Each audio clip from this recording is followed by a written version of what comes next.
ज़रा इमेजिन कीजिए, कोई कोई फाइटर जेट नहीं, कोई टैंक नहीं, लेकिन फिर भी कुछ ही महीनों में किसी देश की करेंसी क्रैश हो जाती है। चीज़ों के दाम दोगुने हो जाते हैं। लोग भूख से नहीं, लेकिन रोटी के लिए लोग लंबी लाइनों में खड़े हो जाते हैं।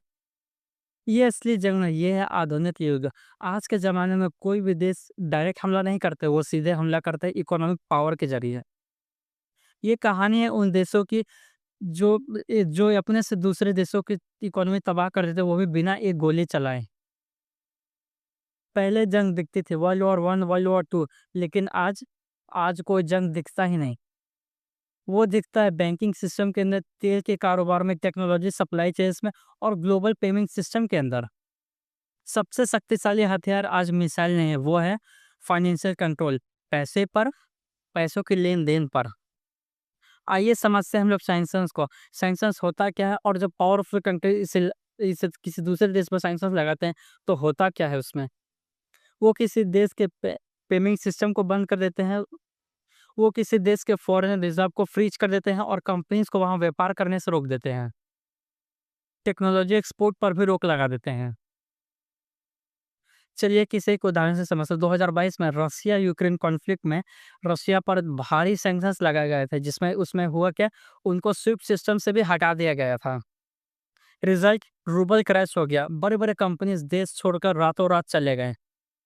इन्वेस्टमेंट्स रातों-रात बंद हो गया। कोई मिसाइल नहीं गिरा, लेकिन इकोनॉमिक शॉक आ गया रातों-रात। ये मत सोचिए कि ये सिर्फ रसिया के साथ हुआ है, ऐसा ही सेम हुआ ईरान के साथ भी। ऐसा ही हुआ ईरान के साथ।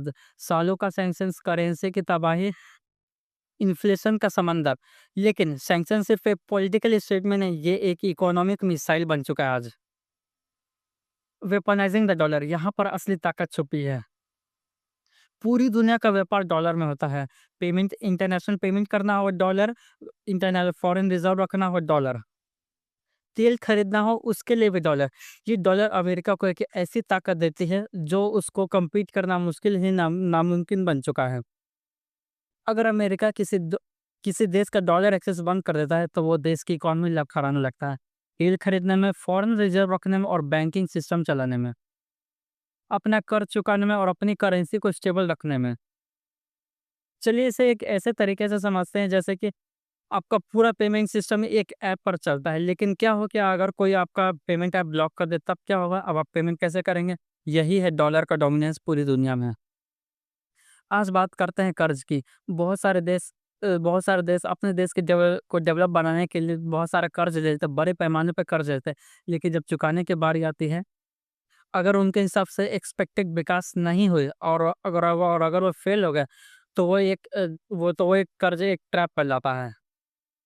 सेम श्रीलंका के साथ हुआ। श्रीलंका ने क्या किया? अपने देश के डेवलपमेंट के लिए भारी विदेशी कर्ज लिया और फिर उनके फॉरेन रिजर्व्स में कमी हुई, फ्यूल क्राइसिस आया, सरकार गिरा और ये सब हुआ बिना किसी इन्वेजन के।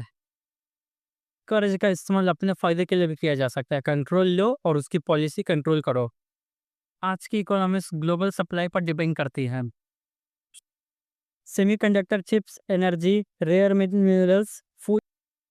अगर एक देश दूसरे देश को चिप्स सप्लाई करना बंद कर दे, एनर्जी सप्लाई उस रोक दें, अगर फूड एक्सपोर्ट्स पर रोक लगा दे, तो इंडस्ट्री रुक जाती है, जीडीपी गिर जाती है, देश तबाह हो जाता है।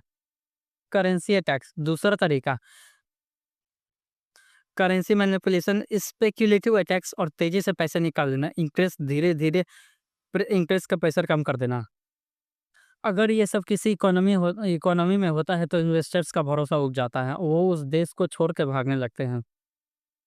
करेंसी गिरती है, महंगाई बढ़ता है और ये सब आम आदमी को झेलना पड़ता है।